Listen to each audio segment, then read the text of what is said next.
بنی امیہ کے 3 آدمی عداوت رسول میں چور، بتوں کی محبت سے سرشار، لشکر سے باہر نکل آئے۔ عتبہ، عتیبہ، ولید، یہ اسلام کی تاریخ ہے، اس کو سمجھ کے سنیے گا۔ 3 آدمی باہر نکل آئے لشکر کفار سے لڑنے کے لیے، عتبہ، عتیبہ، ولید۔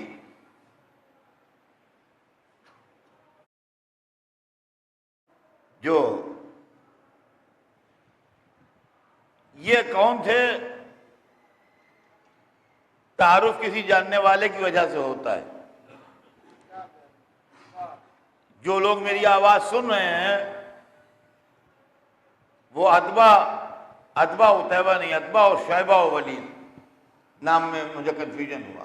عتبہ، شیبہ و ولید تو کسی جاننے والے سے تعارف ہوتا ہے، یہ فلاں کے بھائی ہیں، فلاں کے بیٹے ہیں، فلاں کے والد ہیں، جن کو آپ جانتے ہو انہیں تو انٹروڈکشن ہوتا ہے نا۔ تو میں انٹروڈکشن کرا دوں جہاں جہاں میری آواز جا رہی ہے۔ عتبہ یزید کی دادی کا باپ تھا،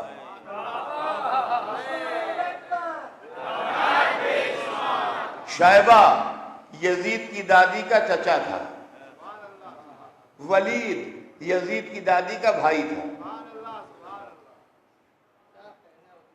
یہ 3 آدمی قتل رسول کے لیے نکلے۔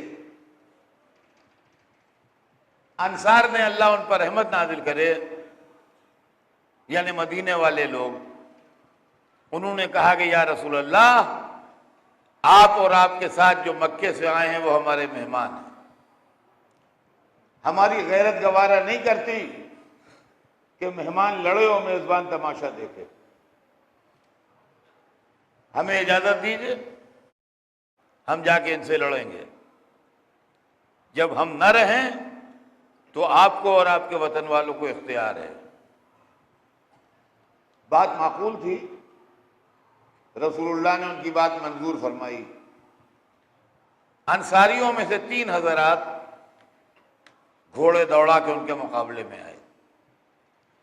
عرب کا رواج تھا کہ جب ایک دوسرے کے سامنے آتے تھے تو تعارف چاہتے تھے، پہچاننا چاہتے تھے کون ہے۔ جب یہ 3 آدمی آئے تو ان کا تم کون ہو؟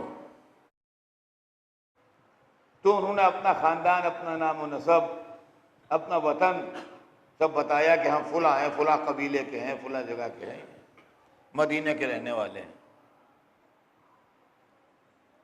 انہوں نے جو تلواریں نکالی تھیں وہ نیام میں رکھ لی، کہا ہم تم سے نہیں لڑیں گے،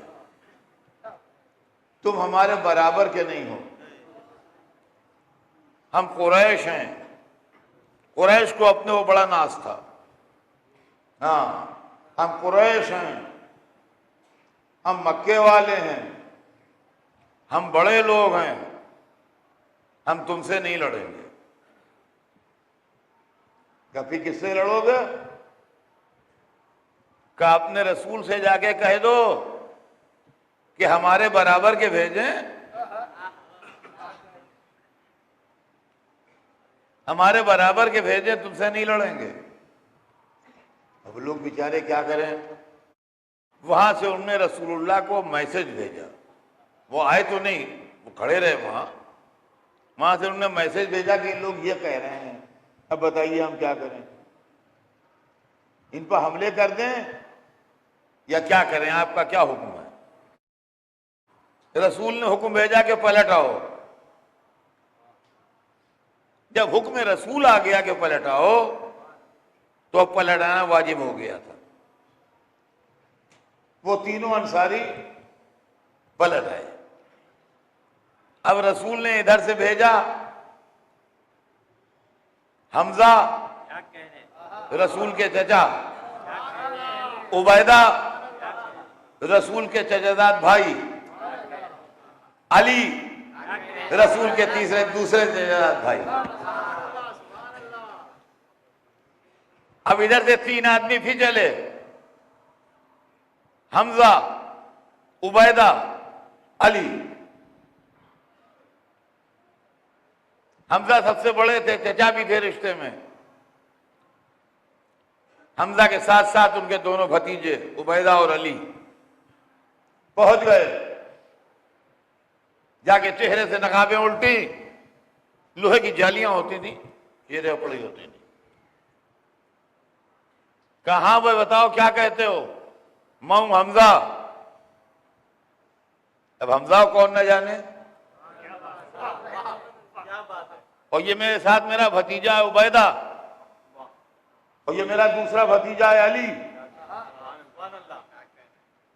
تو اس کے اوپر اتبا کہنے لگا کہ ہاں تم ہو کفو کریم، تم ہو کفو کریم۔ اب تلوار چلی۔ عزیزان گرامی، بدر کی لڑائی یزید نے یاد کی ہے شام میں، ذہن میں رہے، لیتا شیاخی میں بدرن شہدو، کاش میرے بدر کے بڈھے زندہ ہوتے۔ اتبا، شیبہ، ولید بتوں کے نام پر لڑ رہے تھے۔ حمزہ، عبیدہ، علی خدا کے نام پر لڑ رہے تھے۔ تلوار چلی، سب سے پہلے جس نے اپنے سامنے والے کو گرایا وہ علی تھے۔ ادھر ولید گرا، ولید گرا ہی تھا کہ حمزہ نے اپنے سامنے والے کو گرا دیا۔ ادھر اتبا گرا، شیبہ عبیدہ سے الجھا ہوا تھا۔ علی جب ولید کو قتل کر کے گھوم رہے تھے تو تبرکہ نے کہا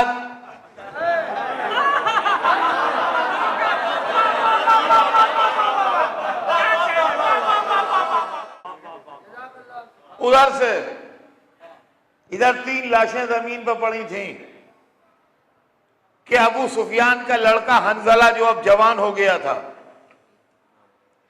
اس نے اپنے نانا اور ماموں کی میتیں دیکھ کے بے قابو ہو گیا۔ وہ علی کے سامنے آ گیا، اس لیے کہ ان کے مارے جانے کا اسے تکلیف بہت ہوئی تھی اس کو، لہذا وہ سامنے آ گیا۔ علی کسی کی تکلیف دیکھ نہیں سکتے تھے۔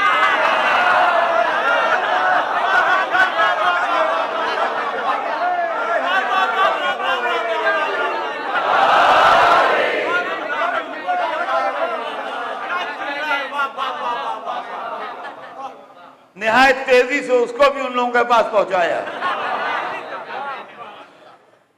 اور اس کے بعد لشکر کفار سے کوئی نہ نکلا۔ لشکر اسلام ادھر سے بڑھا، لشکر کفار ادھر سے بڑھا، تلوار چلنے لگی۔ تاریخ بتاتی ہے کہ 70 آدمی مارے گئے، 35 علی نے مارے، 35 سارے لشکر نے مل کے مارے۔